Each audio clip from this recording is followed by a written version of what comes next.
Hello all. Today we are going to discuss the sports columns of both Indian Express and the Hindu newspaper. The first article we can see about Shashank Singh and Ashutosh Sharma.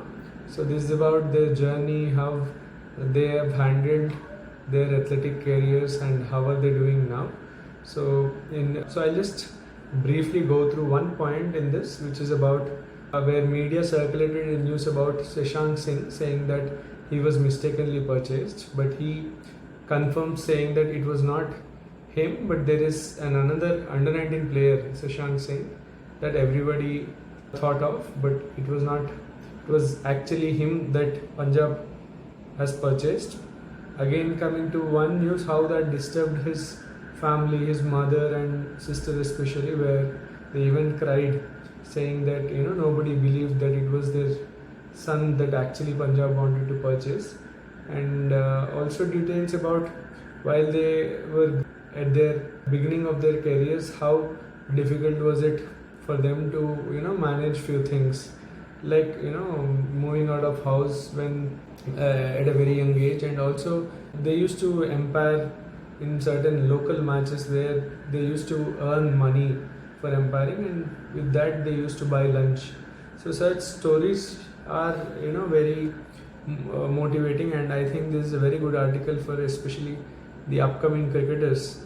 They have to understand that it is not just especially in cricket the rich that are getting these opportunities, but it is it is the best or the skilled cricketers that they actually tournaments like IPL encourage. And coming to the other news article from the same page, this is about Djokovic exit from Rome, the Italy Open. I think it is the French Open. So if you can go to YouTube and watch a video where while he was giving autograph, one of the fans by mistake, the water bottle slipped through his hands and it fell on his head.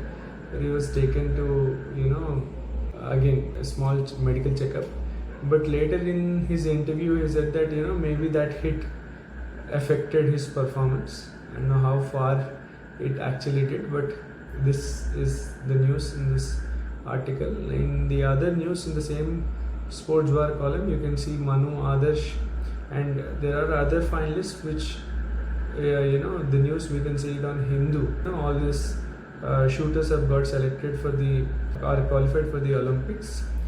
Nikhat here, she makes a winning start at Elroda Cup, which is happening in Kazakhstan, and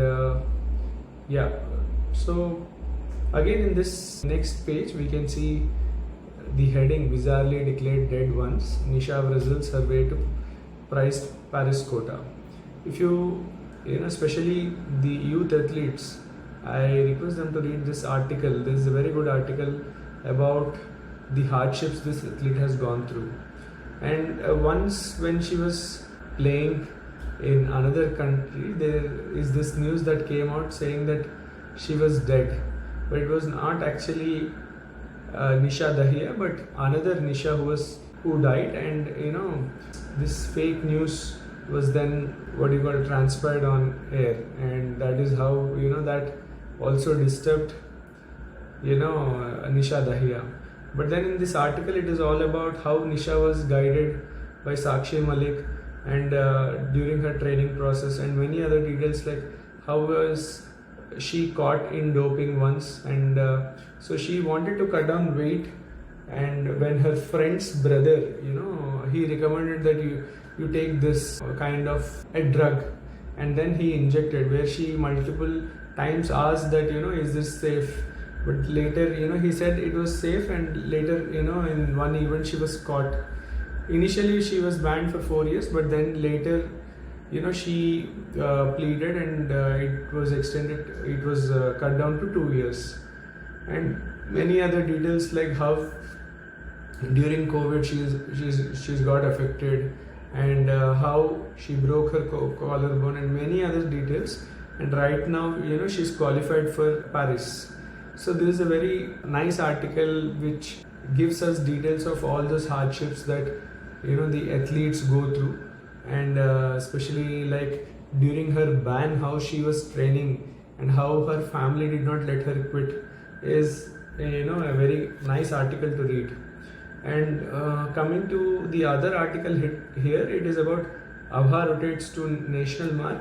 The athlete in this picture, Abha Katua, she is a shot putter and she threw the shot put 18.41. She's a female shot putter. So this happened at the Senior Federation Cup, which is happening right now in Odisha.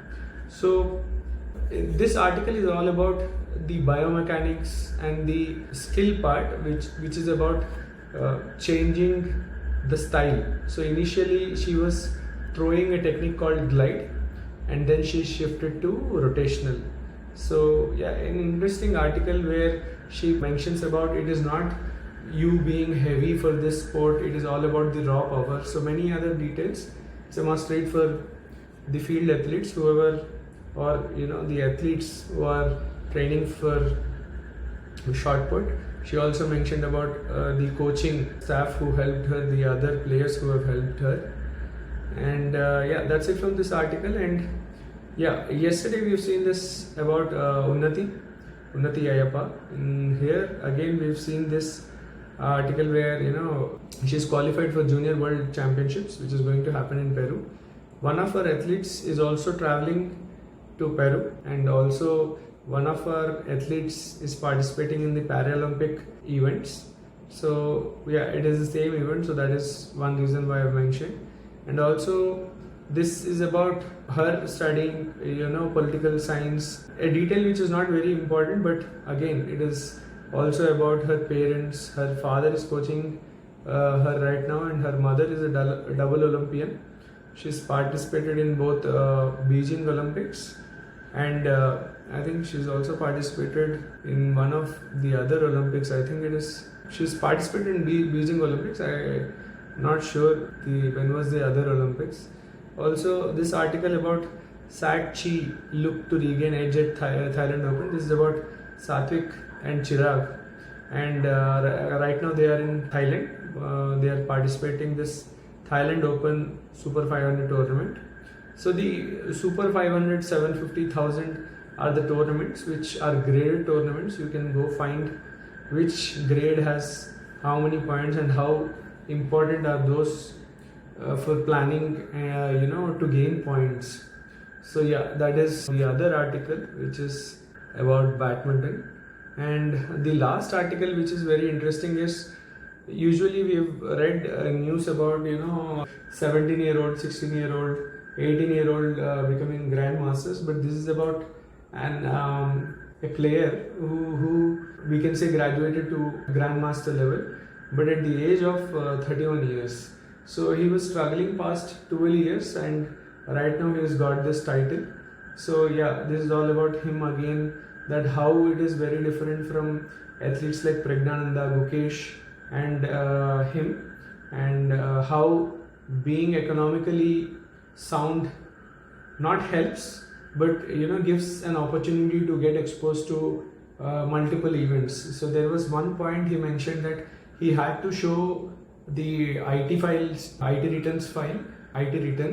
to the embassy, I guess, where he was not approved of the visa. So I think it was for France. So many small details like that would again help us understand that there are many things involved in the sport where where some are privileged to get participation in the events while some are not. I think that is it for today. Let us check once the Hindu newspaper. There's not much news, it is all repeated. Like again, Sham Nikhil becomes India's 85th Grandmaster. This is the 31-year-old. And the one article which we already read yesterday, where in a Polish event in Poland, Carlsen wins the chess tournament where Praggnanandhaa stands 4. Bopanna, who's I think 42-year-old, is still in force playing tennis, and right now he's playing with Matthew Ebden. So they've moved into second round in a tournament, and Yeah, this is about the other article which I said. This is about Manu, Isha, Anish, and Vijay Veer. They're set to seal Paris Olympic berths, and yeah, I think that is it from both the newspapers. One important but not related to the Olympics is the uncertainty surrounds MotoGP Bharat. This is about how it is difficult for the motorsport to grow in India, and also how earlier organizers like JP Sports expressed inability to fund the race. So similar things happened in past, like even Moto E, the electric Formula E route. So this was happened in Hyderabad, and again it was later stopped. So again, detail about how it is very difficult to organize motorsports in India. And yeah, I think that is it from both Hindu and Indian Express newspapers. Thank you.